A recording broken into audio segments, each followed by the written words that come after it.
Hello, everyone. Happy World Philosophy Day.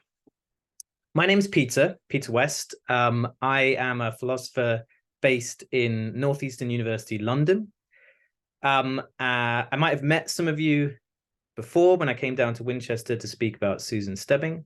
I'm very grateful to Dr. McIntosh for the invite, and I'm very grateful again to be invited to speak to you today.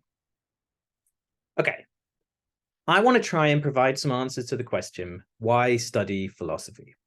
Or something like, why is philosophy important? And I'm going to talk about Stebbing again to do that. Susan Stebbing was the first woman in Britain to be a professor of philosophy in 1933. Many philosophers have tried to give answers to the question, why study philosophy? The word philosophy literally means love of wisdom, coming from the ancient Greek words philos, love, and sophia, wisdom. So if your name is Phil or Sophie, there's perhaps more to your name than you thought. Bertrand Russell, who was a contemporary of Stebbing, claimed that we should all be doing philosophy because it will make our lives more fulfilling. For Russell, philosophy is something of intrinsic value. It'll lead to something like a contentment with life. In his own words, philosophy, Russell says, supplies an antidote to the anxieties and anguish of the present and makes possible the nearest approach to serenity that is available to a sensitive mind in our tortured and uncertain world.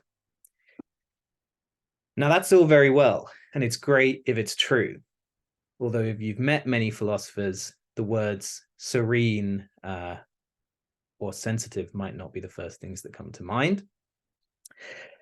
Sometimes philosophy is difficult and profoundly unenjoyable. I have a great time doing it most of the time, but not always. One reason for this is that philosophy requires us, in Stebbing's words, to question our most cherished beliefs. And that isn't always an easy process.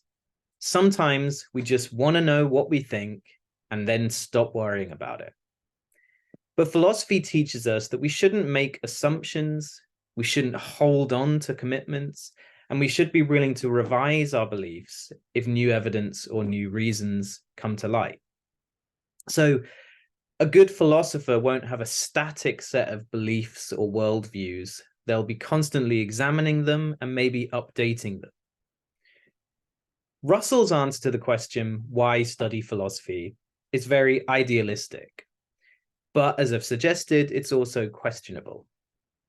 For Stebbing, in contrast, philosophy, the ability to think clearly, is a necessary tool to allow us to continue to live in a free and democratic society. In her book, Thinking to Some Purpose, published in 1939, Stebbing writes, I am convinced of the urgent need for a democratic people to think clearly, without the distortions due to unconscious bias and unrecognized ignorance. Our failures in thinking, she says, are in part due to faults which we could to some extent overcome were we to see how clearly these faults arise. It's the aim of this book to make a small effort in that direction. And she later describes the book as a manual to thinking clearly. Now, all of that might sound a little dramatic, the idea that in order to preserve democracy, we need to do philosophy.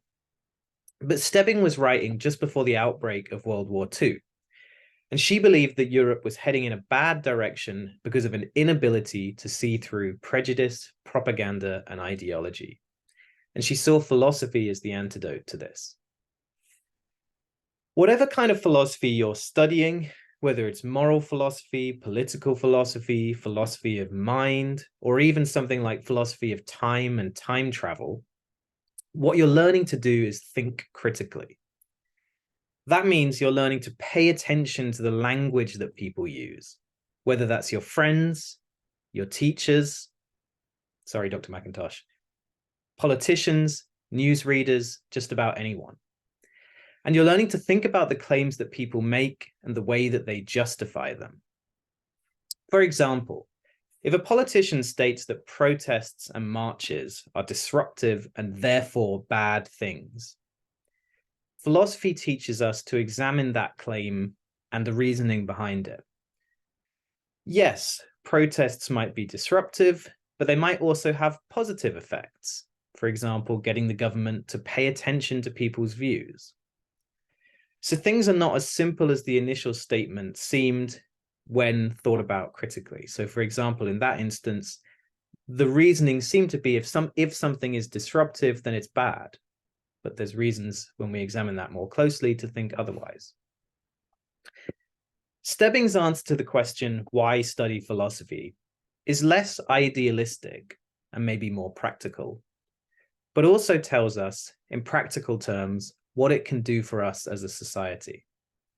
Like Russell, I take great enjoyment in studying and teaching philosophy, but I also think the more practical or pragmatic impact of studying philosophy is important too. And for what it's worth, I agree with Stebbing, even 80 years after she was writing, that there is an urgent need for people to think clearly today.